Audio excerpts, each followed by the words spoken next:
Hello, History 365. So today we're going to be talking about an incredible technological advance that is taking place in European warfare. And that is the introduction of gunpowder and gun technology. And this is a huge shift. I mean, up until now, when we've talked about differences in weapons, whether it's the Roman scutum and the Greek aspis, or Roman pilum and the Macedonian sarissa, we're basically talking about differences in design. And of course, differences in design can have significant impacts on how a certain weapon is used in a formation, how it's wielded on the battlefield.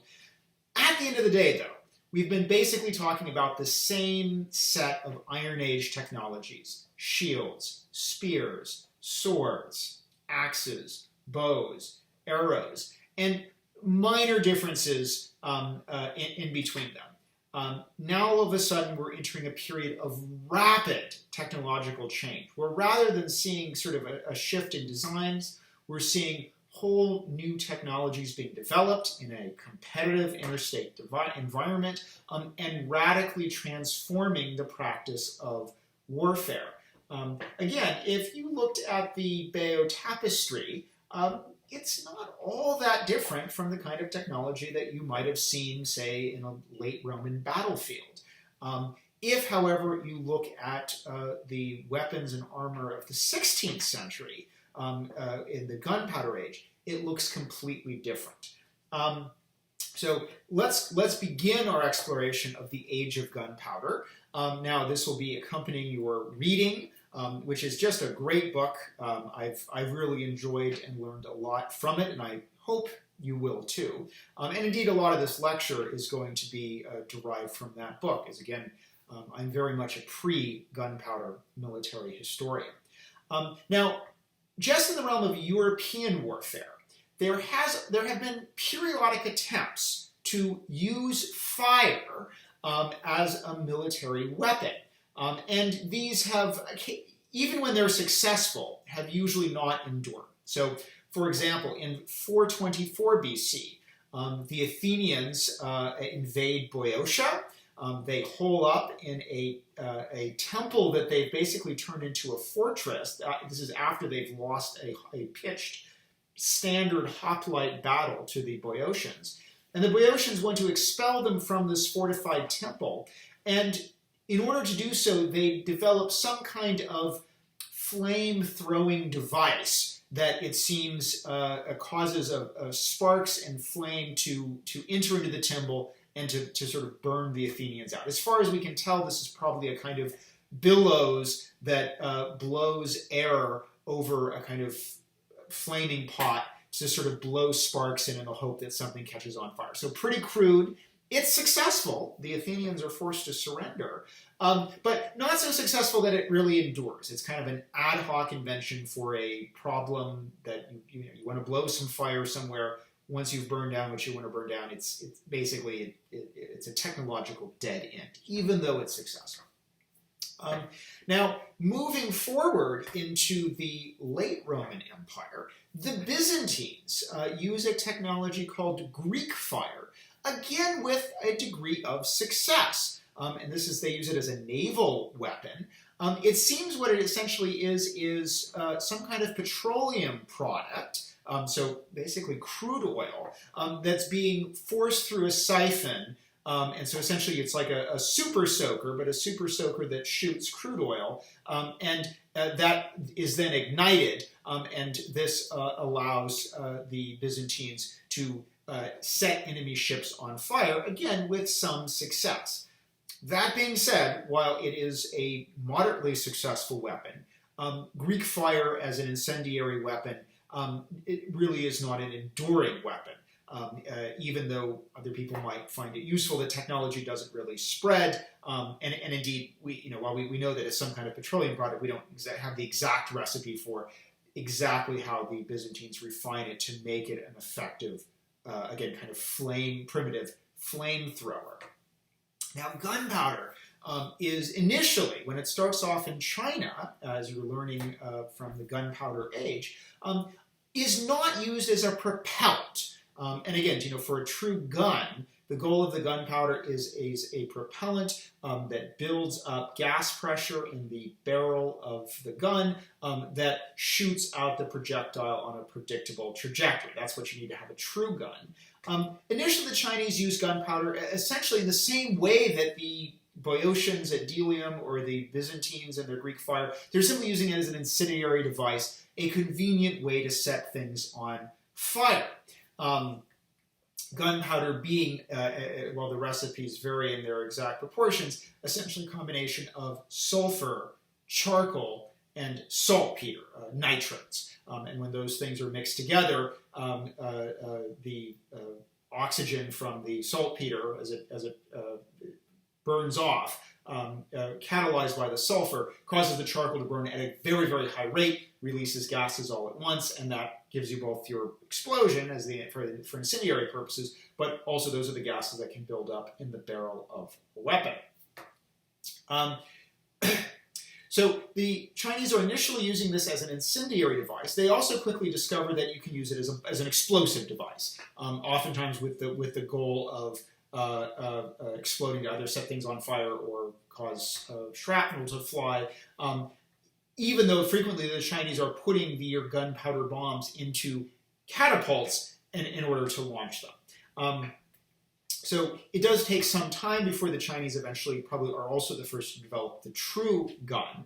But it's quite likely that gunpowder comes into Europe when the main form of using it is still as a kind of incendiary weapon. And as your book points out, it may be actually that the Mongols, who invade significant portions of not just Asia, but also into Iran and Russia, may be key figures in transmitting this technology at a time when it is rapidly evolving into Europe.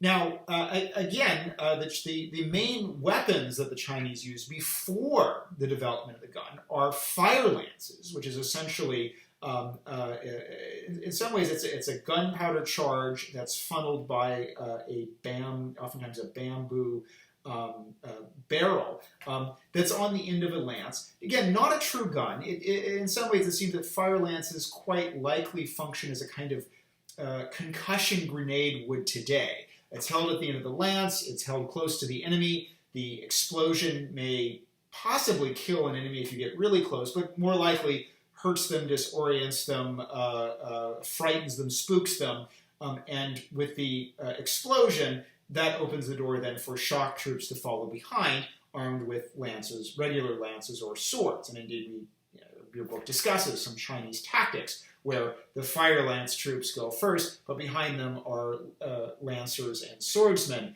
So presumably the fire lancers are kind of getting the enemy shocked and confused, disoriented, and their ears are ringing, and then the soldiers with more conventional shock weapons fall upon them.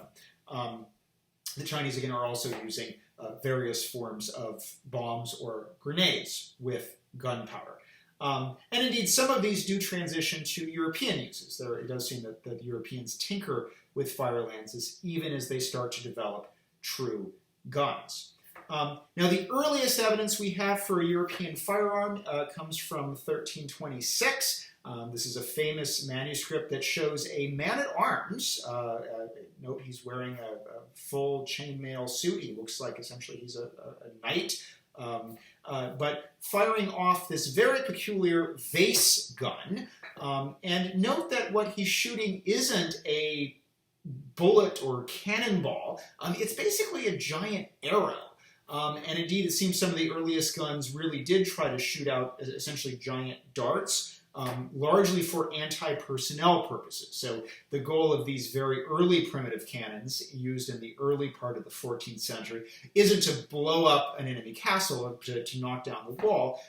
It's quite likely instead to shoot defenders off the wall, either so that you can then attack it with ladders, or possibly even if you've got a big trebuchet, a big sort of catapult, you could use the cannons even to clear the way so that could be brought up and safely deployed. So our earliest use of guns are still pretty primitive. They're not yet using cannonballs. They don't even really look like cannon yet. They look like these big vases. Again, probably as a way, because the metallurgy isn't good enough to contain the explosion of the gunpowder. But this is introduced right at the cusp of the conflict that we just talked about, the 100 Years' War. And the 100 Years' War between England and France, eventually also involving the Grand Dukes of Burgundy, who also side with the English, is going to lead what political scientists and people who think about technology transfer call the challenge and response model. That is, one side introduces a new technology or makes an improvement on the technology. Because there's competition, the opposite side immediately seeks to not only catch up to that improvement, but to exceed it. And indeed, your book basically accepts the challenge response as a key way of developing gunpowder technology, both in Europe, but also in China. And we're going to see the rapid development of firearms, both in terms of artillery and in terms of small arms, over the course of the 15th, the late 14th, and really the 15th century is going to be a time when things are developing very quickly. So artillery in particular, we're going to go from this crude vase gun that basically shoots out a giant arrow to big bombards, large, heavy cannon that are shooting first round stone projectiles and then increasingly iron projectiles, which actually start to have the capacity to knock down the kinds of stone fortifications that are being used in Europe.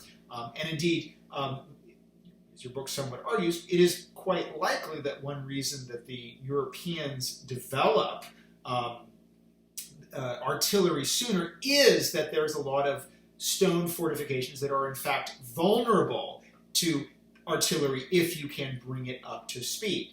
So over the course of the 15th century, we see developments of, again, first big, stout, large guns, like this one, Mons Meg, now on display at Edinburgh Castle, but a pretty good example of what a big mid-15th century gun looks like. I believe it was forged in 1449. Now that being said, these big bombards, while they can blow up castle walls, are still quite clumsy, right? They're huge, they're heavy, they take a lot of gunpowder, they take a long time to cool down after that explosion happens because the massive amount of iron absorbs so much of that thermal energy. And of course, this is in itself a problem. They're also quite hard to aim, and they're just hard to maneuver and carry around.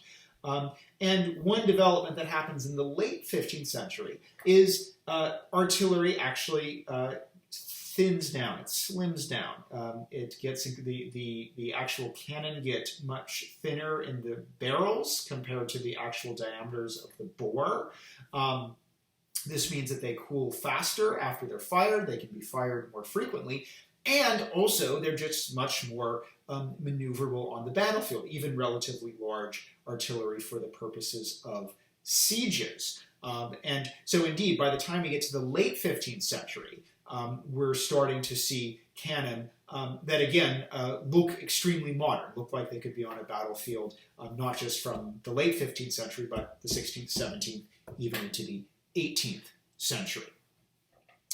This in part is owing to improvements in the metallurgy and improvements in the casting, including the barrel-up casting process that allows for lighter barrels to be produced. Now, in addition to cannon, we also have the development of small arms, guns that can be used by an individual soldier on the battlefield. And interestingly, it seems that at least in China, these come first. That the first true guns, which likely are technological improvements of, again, these fire lances, come when you actually start having small iron barrels that take a gunpowder charge and are then designed, rather than just to spew smoke and flames and sparks and sometimes maybe some additional kind of debris that could be lethal, actually are designed to produce a projectile that is sort of aimed along a relevant trajectory. Now, when we think about the earliest handguns, it might be worth sort of trying to deconstruct things that we take for granted about a firearm, about a small arm. And so, as needed demonstration, I actually have here a rifle. This is a relatively, at least for the purposes of our course, modern rifle. This is an American M1 Garand from World War II. So obviously it does things that guns won't be able to do for a very long time from where we're standing in the turn of the 16th century. It's semi-automatic. It has a rifled barrel. It takes cartridges. In fact, at this point, it's not even using true gunpowder as the propellant. But let's just actually think about some basic fundamental things that it's very, very easy to take for granted. One thing is that it has a relatively long, thin barrel. And again, the long, thin barrel is not what we're going to see when we look at the earliest hand cannons. They, in fact, have an extremely short, stout, narrow barrel. Oftentimes no more than a few inches long. The other thing that I think can easily take for granted is the idea of a shoulder stock. The idea that the barrel is then propped against the shoulder, which when held against the shoulder allows the person who's using the rifle to aim down the barrel and fire, and it can basically engage in a kind of direct fire trajectory to actually aim the weapon. These also don't occur on our earliest small arms, either in China or Europe. Instead, they tend to have a barrel that basically looks like a broomstick attached to the stock looks like a broomstick attached to the short barrel, and oftentimes is aimed basically by guessing as you raise and lower that stock, the broomstick stock, where you're going to launch the projectile on its parabola. So the aim is really much more almost an indirect fire style of aim. One thing that, again, seems so fundamental that we take it for granted is the idea of this, a trigger. The idea that there's some mechanism that you flick or pull and it causes the entire thing to fire. This also takes a good deal of time to develop. So the earliest guns, the earliest hand cannon, essentially require the firer to have some kind of match or some kind of torch, which they then hold down to the powder charge to cause the entire thing to fire. Now this, of course, is also very clumsy because it means one hand is basically devoted to your torch or your match and can't simultaneously be used to control or aim your firearm. Now, all of these things seem to start coming together in the late 15th century. Indeed, by the late 15th century, we start to see firearms that are basically being aimed and used like modern firearms. That is, they have shoulder stocks, they're being aimed by looking down the barrel, and we start to see matchlock technology that essentially allows for a burning fuse. This is the match, so it's a burning strand of hemp or rope. Now that's still pretty unstable, but it can be held in position, and then a trigger mechanism can cause a spring to bring the fuse down into your powder charge and ignite the main charge that propels your bullet. So this technology is basically there by the end of the 15th century. So around 1475, we start to have matchlock technology becoming more widespread in Western Europe. And this, again, finally, we have now all kind of three parts to what we might think is the fundamental small arm: long barrel, shoulder stock, and a trigger mechanism, although, as we'll see, the trigger mechanism subsequently undergoes a continued series of evolutions until we get to the flintlock system, which we will end the course upon. So these are big developments, and they're also fast developments. I mean, consider 1326, 1453 to probably around 1475. The changes in gun technology are actually quite extraordinary and are also causing the technological pace of warfare to move in both Western Europe and also the Ottoman Empire and also China to move at a much faster pace. And so as we move into next week, we'll start thinking about the need to adopt tactics, technologies, fortifications to the realities of gunpowder warfare. I'll see you then.